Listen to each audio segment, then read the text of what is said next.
yang pertemuan sebelumnya. Dulu kita sudah membahas sholat sunnah, sebagian sholat sunnah. Ini kita akan meneruskan lagi masalah sholat sunnah. Bismillahirrahmanirrahim. Qala al-musannif rahimahullah wa adama nafa bihi wa ada alaina min barakatihi amin. Bismillahirrahmanirrahim. Was-sunanut tabi'atu. Utawi pira-pira salat sunnah.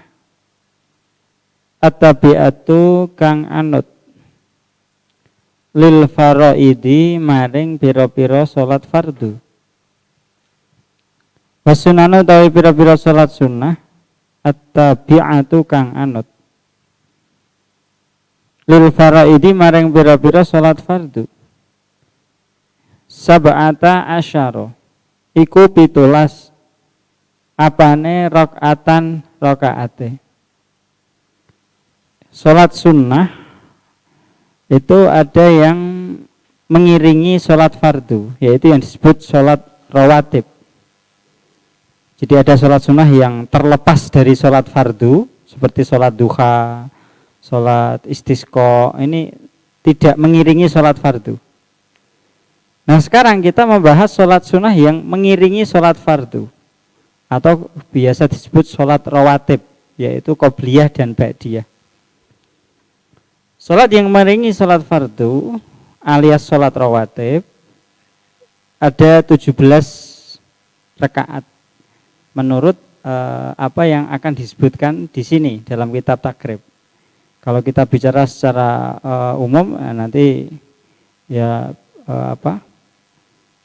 ada yang tidak disebutkan di sini, tapi kita berbicara apa yang disebut di kitab takrib saja. Kita fokuskan apa yang disebut dalam kitab takrib. Yang pertama, rakaatal fajri, rupane rong rakaatemu subuh, yaitu 2 rakaat qobliyah subuh. 2 rakaat qobliyah subuh. Nah, ini sholat yang mengiringi sholat fardu. Dalam hal ini yaitu mengiringi sholat fardu subuh. Jadi sholat qobliyah subuh itu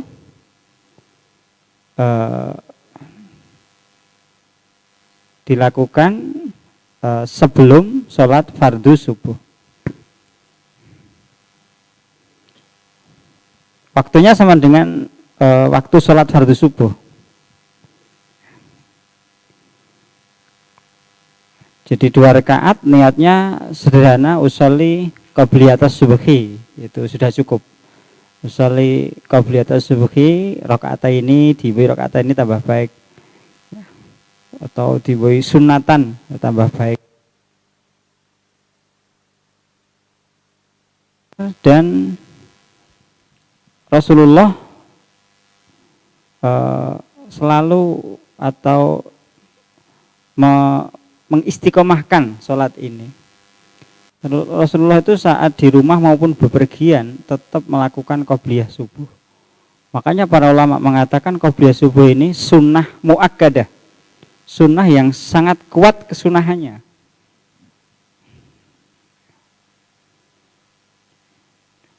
Jadi di antara sholat rawatib yang jumlahnya banyak tadi, yang paling muakkad itu, yang paling kuat kesunahannya ya ini qobliyah subuh ini. Bahkan dikatakan dalam satu hadis, rakaatul fajri khairun minad dunya wa ma fiha. 2 rakaat qobliyah subuh ini lebih baik dari dunia seisinya. Kemudian wa arba'un qabla dhuhri. Wa arba'un lan petang rakaat qabla dhuhri ing dalem sadurunge salat zuhur. Wa arba'un lan petang rakaat qabla dhuhri ing dalem sadurunge salat zuhur.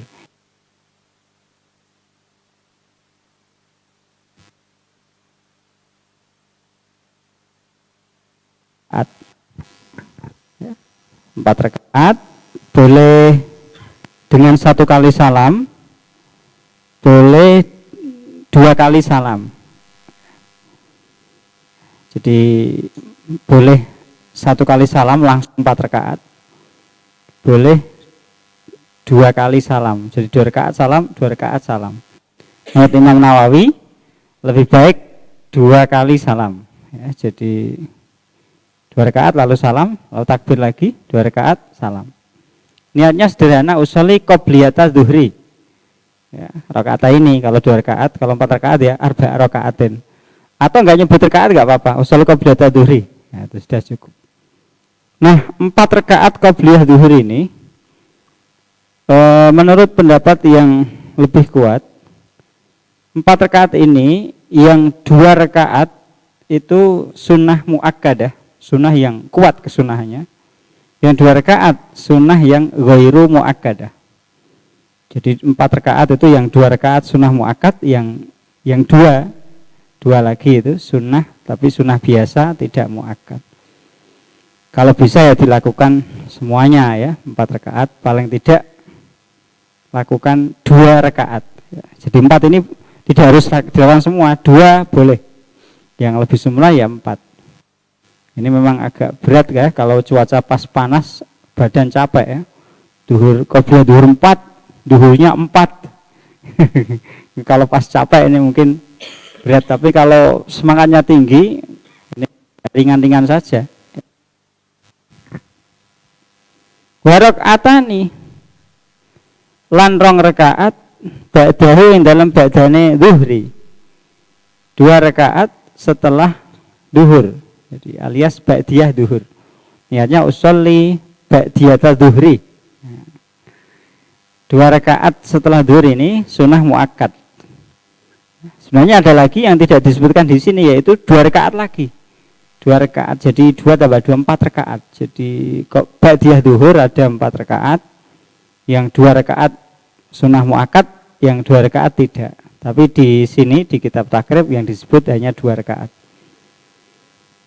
Kemudian wa arbaun lan petang rakaat qoblal asri yang dalam sadurunge salat asar. Ya, qobliyah asar 4 rakaat. Jadi waktu asar sudah masuk, lalu disunahkan salat qobliyah asar 4 rakaat. Usolli qobliyatal asri. Ya, cukup itu, niat seperti itu sudah cukup. Kalau misalnya memilih 2 rakaat boleh yang lebih sempurna 4 rakaat. 4 rakaat ini boleh dengan 1 kali salam, boleh dengan 2 kali salam seperti qobliyah duhur tadi.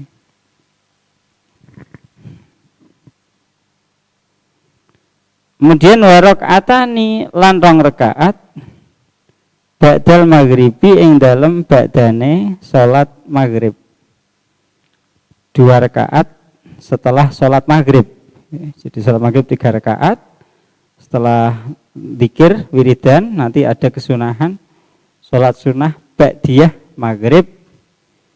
Ya, niatnya usolli ba'diyatal maghribi. Ya, lillahi ta'ala. Atau rakaat ini lillahi ta'ala. Nah, sebenarnya ada sholat sunnah sebelum maghrib, qobliyah maghrib itu ada ya. Jadi di sini nggak disebut. Jadi dalam hadis dikatakan shallu qoblal maghrib, shallu qoblal maghrib, shallu qoblal maghrib liman sya'a. Jadi sholatlah kalian sebelum maghrib. Sholatlah kalian sebelum maghrib. Sholatlah kalian sebelum maghrib bagi yang mau. Ya, jadi ada kesunahan sholat 2 rakaat qobliyah maghrib. Kalau di beberapa masjid atau musola ternyata tidak ada praktek itu, adzan maghrib lalu qomat, ini tidak berarti tidak ada qobliyah maghrib. Orang-orang kok enggak melakukan? Ya bisa jadi mereka melakukan setelah fardu maghrib, bisa jadi. Karena qobliyah maghrib boleh dilakukan setelah sholat fardu maghrib. Atau bisa jadi mereka memang tidak melakukan. Tidak melakukan kan tidak berdosa, wong ini sholat sunnah. Jadi jangan disimpulkan bahwa qobliyah maghrib itu tidak ada hanya dengan alasan kok di masjid saya orang-orang enggak melakukan, di musola saya orang-orang enggak melakukan. Ternyata keadaannya beda-beda kok. Di sebagian masjid ada itu orang melakukan qobliyah maghrib, ada itu di sebagian musola orang melakukan qobliyah maghrib. Jadi kita nggak bahas orang, kita bahas hukum. Secara hukum ada kesunahan qobliyah maghrib. Prakteknya ya bisa jadi ada yang nggak melakukan, bisa jadi ada yang melakukan setelah sholat fardu maghrib.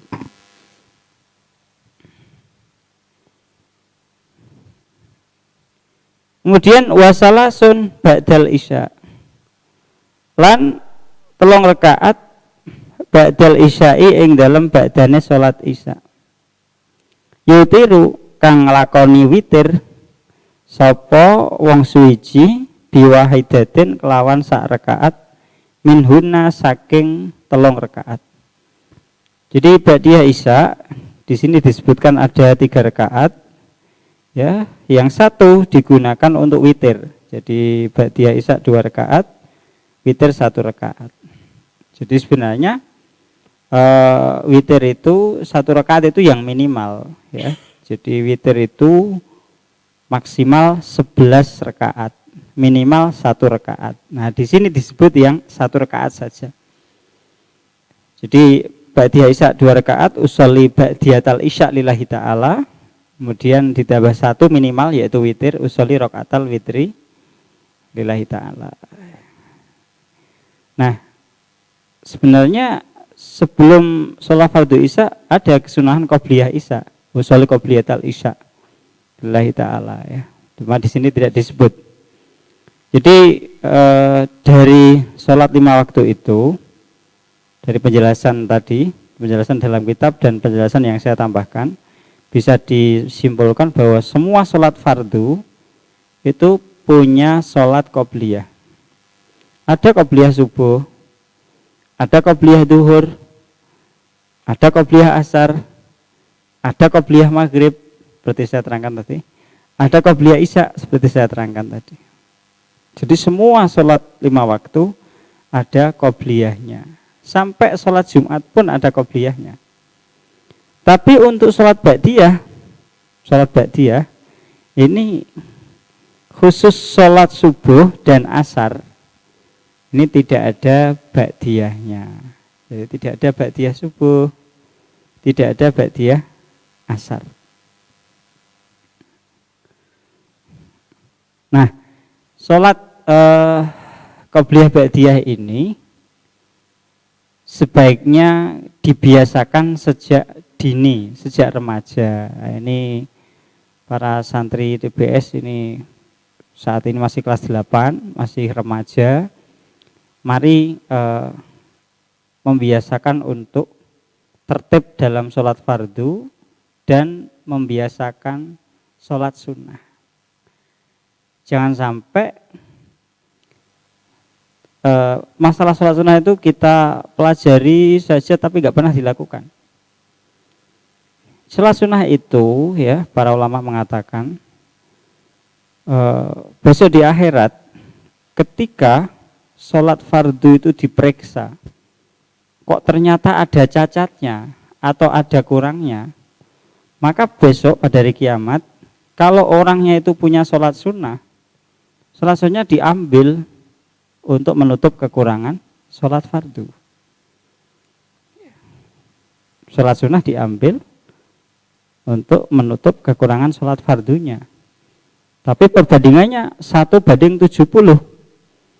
1:70.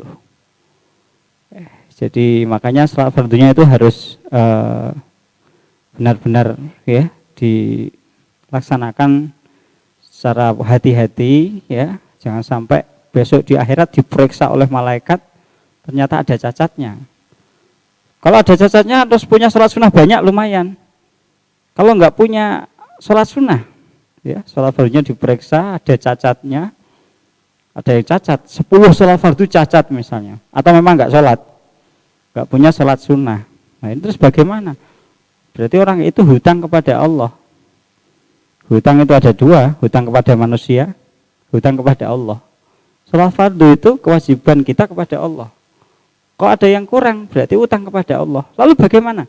Ya terserah Allah besok di akhirat. Kalau Allah mengampuni ya tidak ada masalah. Tapi kalau Allah nggak mengampuni, bisa masuk neraka karena hutang kepada Allah. Hutang sholat fardu. Ya, makanya sholat fardu itu jangan sampai ditinggalkan. Ya, sholat fardu dilakukan dengan baik, lalu diimbangi sholat sunnah. Kalau ternyata besok di akhirat sholat fardunya sudah sempurna, masih punya sholat sunnah banyak, maka sholat sunnah ini akan meninggikan derajat di surga, meninggikan derajat pelakunya di surga.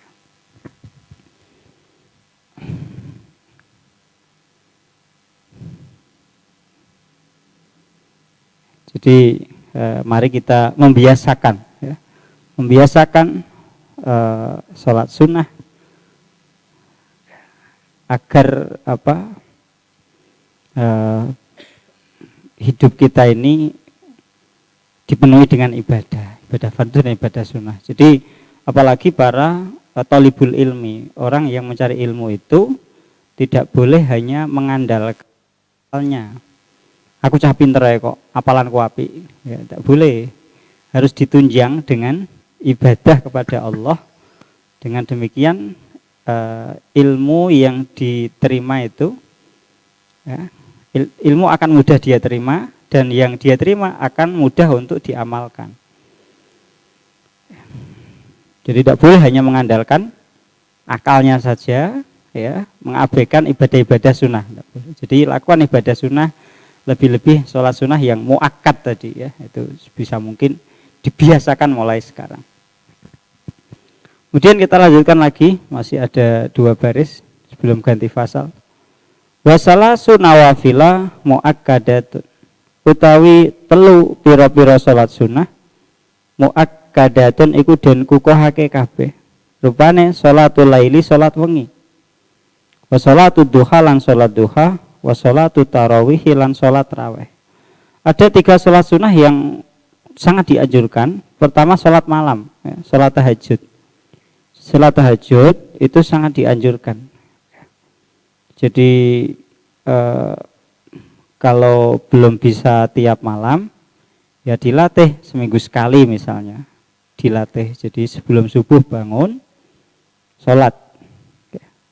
Sebelum subuh bangun, jangan bangun kenceng lalu tidur lagi, ya. Bangun, sholat, berdoa.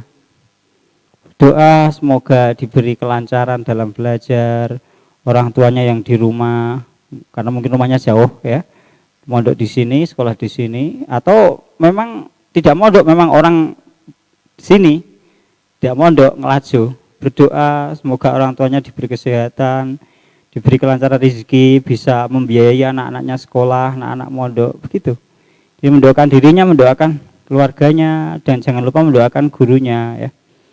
Jadi sholat malam merupakan kebiasaan orang-orang soleh zaman dulu, ya. Jadi bahkan dalam satu riwayat dikatakan umat-umat sebelum umat Islam, umat nabi-nabi kuno itu punya kebiasaan sholat malam. Ya walaupun mungkin tata caranya mungkin nggak sama, ya, tapi yang jelas ada kebiasaan qiyamul lail, ya, di masa lalu. Jadi di kalangan sahabat banyak itu yang ahli qiyamul lail, itu para tabiin, para ulama amilin, banyak yang punya wiridan berupa qiyamul lail. Nah, jadi kalau kita belum bisa rutin tiap malam, tiap hari, tiap menjelang subuh, ya dilatih lah berapa waktu sekali. Ya, nanti ditingkatkan sehingga bisa sering.